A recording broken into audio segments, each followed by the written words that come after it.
उन्होंने कहा है 11,000 लगेंगे तो वो आ जाएगा काबू में। महबूब आपके कदमों में, महबूब आपके कदमों में। नहीं लिख के भी ला लो वो। नहीं लिख के लाया नहीं, देखो हम। अच्छा, क्या इससे पैसे किस हिसाब के मांगे हैं? ओ बाजी असी तो काम ही नहीं किया, पैसे काने मांग ले? पैसे मांगे इन्होंने? काम ही नहीं किया थे। हाँ जी 11,000। काम ही नहीं किया बाजी, काम करते थे फिर ही मांगते ना। पैसे नहीं मांगे? नहीं पैसे नहीं मांगे। मांगे नहीं है हमने तो उनको सादिया दसिया भी इशारा दिया। लकड़ बालन साडा चिराग बत्ती इसी करने दिया।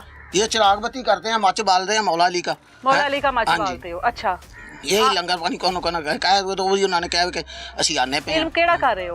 केड़ा इल्म कर रहे हो? ਅਸੀਂ ਕੋਈ ਵੀ ਨਹੀਂ ਬਾਜੀ ਕਰ ਦੇਗੇ। ਤੁਸੀਂ ਕੌन ਹੋ? ਮੁਸਲਮਾਨ ਹੋ? ਕ੍ਰਿਸਚਨ ਵੈਸੇ ਕ੍ਰਿਸਚਨ ਹੈਗੇ ਹੋ? ਜੀ। ਅੱਛਾ, ਤੇ ਕੀ ਇੱਥੇ ਬੈਠ ਕੇ ਕਰ ਰਹੇ ਹੋ? ਕੀ ਮੰਗ ਰਹੇ ਹੋ ਇਹਨਾਂ ਕੋਲੋਂ? ਕੀ ਇਹਨਾਂ ਕੋਲ ਸ਼ਫਾ ਕੁਛ ਦੇ ਨਹੀਂ ਰਹੇ ਹੋ? ਬਾਜੀ, ਕੀ ਅਸੀਂ ਦੁਆ ਦੇ ਰਹੇ ਹੋ? ਮੰਗਦੇ ਕੀ ਕਰ ਰਹੇ ਹੋ? ਅਸੀਂ ਇਹਨਾਂ ਕੋਲ ਕੁਝ ਵੀ ਨਹੀਂ ਮੰਗਦੇ। ਅੱਛਾ, ਹਾਂਜੀ, ਕੋਈ ਐਸਾ ਮਸਲਾ ਹੀ ਨਹੀਂ ਹੈ ਸਾਡਾ। 11,000 का दा ਮੰਗਿਆ ਜੀ, ਕਿਹਨੂੰ ਖੁਸ਼ ਕਰਨਾ ਜੀ? ਬਾਜੀ 11,000 ਰੁਪਏ ਅਸੀਂ ਉਹਨਾਂ ਨੂੰ ਸਾਨੂੰ ਕੋ ਦੇ ਦਿੱਤਾ।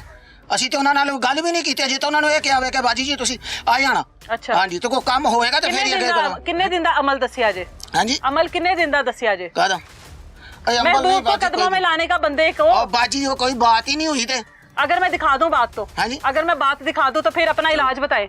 चलो जी, जो अगर मैं आपको वीडियो बता दूं, दिखा दूं कि आपने उससे पैसे भी मांगे हैं, ठीक है, मांगे हैं, चले शुक्र है मांगे। अगर आपने उसको 11 दिन का अमल कहा हो तो फिर? नहीं, 11 दिन का अमल नहीं कहा। नहीं कहा। अगर आपने कहा हो तो फिर जी? अगर कहा हो 21 दिन का, केड़ा अमल है? केड़ा चिला कटना जे जी? केड़ा चिला कटना जे? वो तो बाजी हुन कर दे तो कुछ तो फेर ही सी ना छिला कटना। 21 दिन का केड़ा चिला कटना जे? ਅਸੀਂ ਕੋਈ ਐਸੇ ਕਰਦੇ ਹੀ ਨਹੀਂ केड़ा चिला कटना? बाजी कोई नहीं, ਅਸੀਂ छिला करते हैं, कोई ऐसी बात नहीं है। चिला कट रहे हो?